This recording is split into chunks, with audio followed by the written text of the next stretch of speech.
Hola a todos, el día de hoy vamos a revisar un ejercicio de electrodinámica que tiene que ver con el tema de inducción electromagnética. El enunciado dice, supóngase que la corriente en un circuito recto infinitamente largo, C' de la siguiente figura, es dado por la intensidad I' igual a I0 por E a la menos lambda t, siendo I0 y lambda constantes. Nos piden encontrar la FEM inducida que se va a producir en este segundo circuito. Y también nos dicen, nos piden cuál va a ser la dirección de la corriente inducida, si va a ir hacia este sentido o si va a ir hacia este otro. También el problema nos dice que estos dos segmentos están separados por una distancia d y también nos especifican las longitudes de este circuito rectangular. Muy bien, entonces lo primero que vamos a hacer es describir la naturaleza del campo magnético generado por esta intensidad. Y esa relación nos la da la ley de Ampère, que nosotros vamos a usar en su forma integral. Es decir, vamos a tomar la integral cerrada a lo largo de una curva C minúscula del campo magnético por ds. Y de la ley de Ampère sabemos que eso va a ser igual a μ0 por la intensidad de la corriente. Entonces, en nuestro problema, la intensidad de la corriente que nosotros tenemos es esta, la del filamento. Entonces aquí voy a colocar de una vez I'. Y nos dice que hay que hacerlo sobre una curva cerrada C. Una curva cerrada C en donde se encuentre esa intensidad de corriente. Entonces, algo que hay que notar a principio es que la ley de Ampère no nos da ninguna restricción sobre la forma de la curva cerrada que tomemos. Es decir, nosotros podemos tomar una curva de este estilo, podemos tomar una curva cerrada rectangular o incluso de diversos tamaños. Podemos tomarla de este estilo, muy grande, muy corta, no importa. El punto es que tiene que ser una curva cerrada. Y lo ideal en este tipo de problemas es tomar una curva que a nosotros nos convenga. ¿Y cuál nos conviene? Bueno, como nosotros queremos obtener el campo magnético, lo ideal es tomar una curva cerrada en donde este campo magnético se mantenga constante por la simetría. Y eso lo vamos a obtener si tomamos una curva cerrada que sea precisamente una circunferencia que tenga un radio que nosotros vamos a llamar ρ.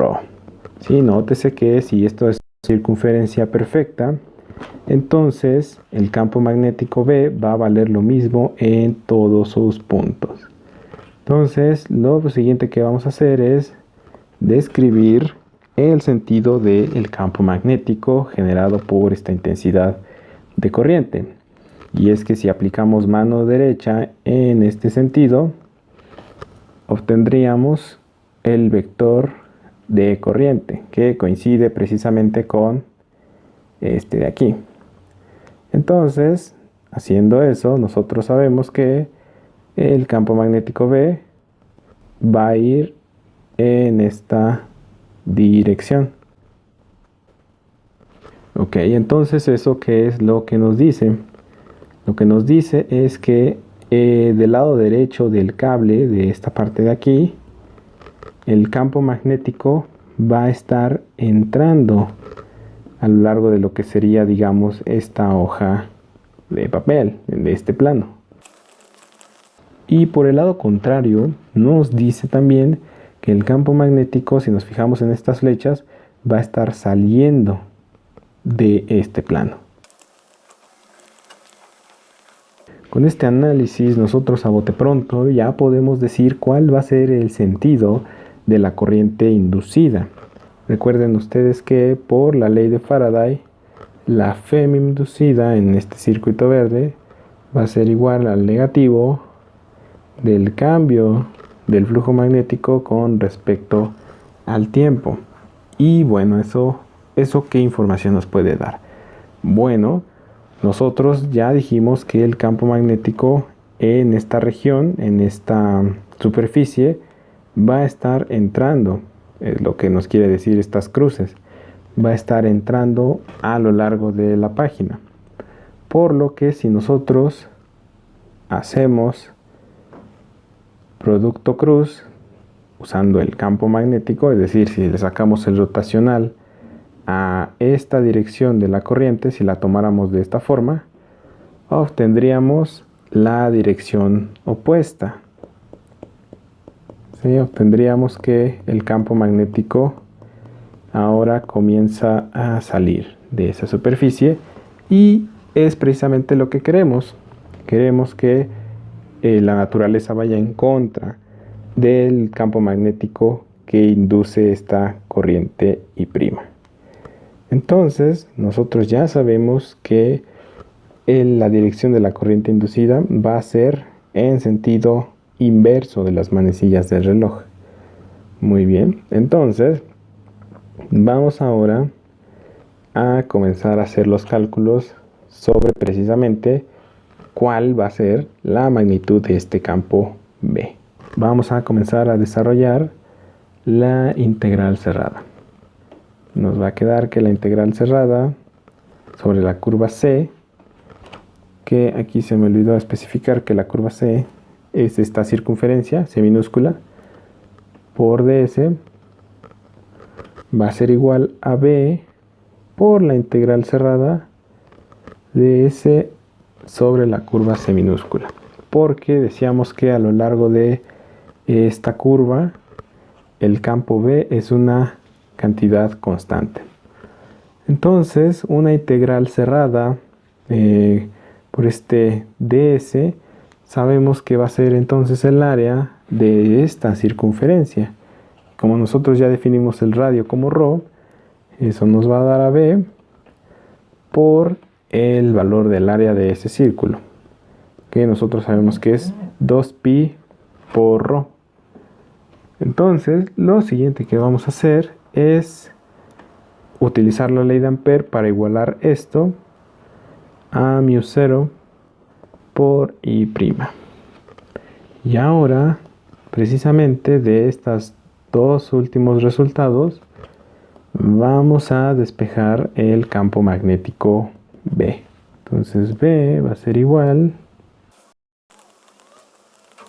Ok, esto lo único que hice fue despejar el campo B y sustituir la expresión que nos dan en el enunciado de la I'.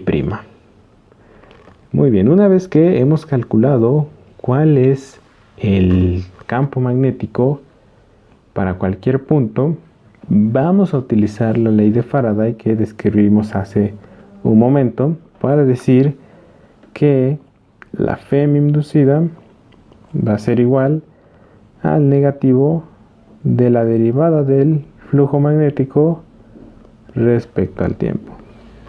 Ok, entonces lo siguiente que vamos a hacer es obtener precisamente cuál es la expresión de este flujo magnético.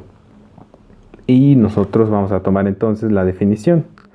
Tenemos que el flujo magnético va a ser igual a la integral de superficie del campo magnético por el diferencial de área. Sin embargo, este es el resultado, digamos, completo. Lo que vamos nosotros a hacer es tomar pequeños pedazos de área de esta superficie que nosotros vamos a llamar S.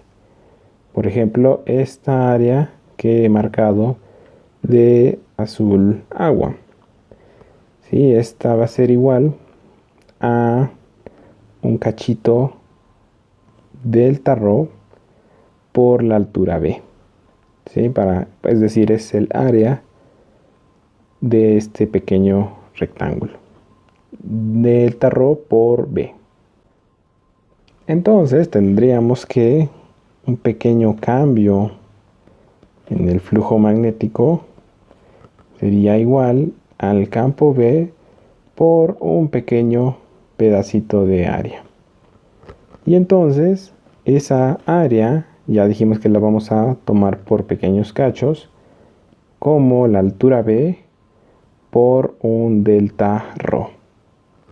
Ok, ahora lo siguiente va a ser sustituir la expresión del campo magnético B que nosotros habíamos encontrado con anterioridad.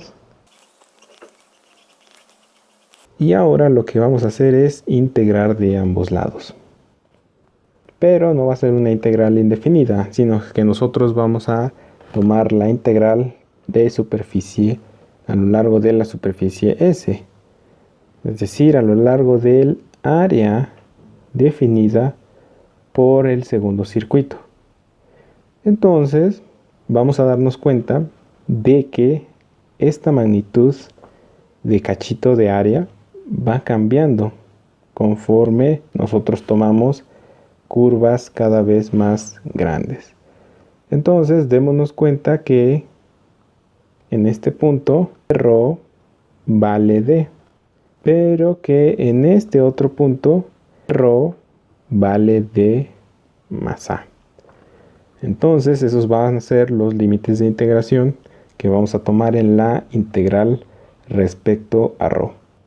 Entonces decíamos que el límite de abajo va a ser d y el límite de arriba va a ser d más a. Muy bien. Lo siguiente que vamos a hacer es reordenar un poco esta expresión. Esta integral, es decir, la suma de todos los cachitos de flujo magnético, me va a dar el flujo magnético total. Y del otro lado lo que puedo hacer es sacar de la integral todo aquello que no dependa de la variable de integración. Es decir, que voy a sacar de la integral todo lo que no tenga que ver con la cantidad ρ. Ok, ahora esta integral es más sencilla de resolver que lo que teníamos en un principio. Y nosotros del curso de cálculo integral sabemos que la integral que tenemos del lado izquierdo está dada por el logaritmo natural. Entonces, evaluando este logaritmo natural en los límites de integración, nos queda el logaritmo natural de d más a menos el logaritmo natural de la cantidad d. Y por propiedad de la función logaritmo natural, yo puedo escribirlo de esta forma.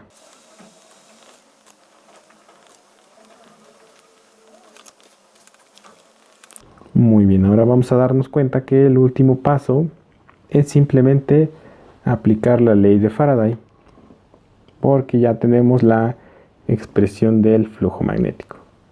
Entonces vamos a sacarle su derivada temporal y con eso ya tendríamos la femi-inducida.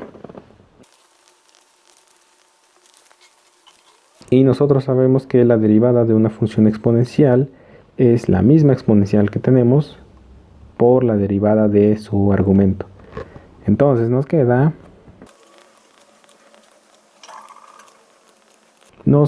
esta expresión de aquí y simplemente vamos a darnos cuenta de que tenemos un menos y tenemos un menos multiplicándose, por lo que simplemente me va a quedar un 1 positivo. Entonces, condensando y arreglando un poco todos estos resultados, finalmente vamos a llegar a que la femi-inducida va a ser la siguiente. Va a ser μ0 por I0 por lambda entre 2pi por el logaritmo natural de d más a sobre d por la exponencial de lambda por t. Y esta es la expresión que nos pedía encontrar el enunciado.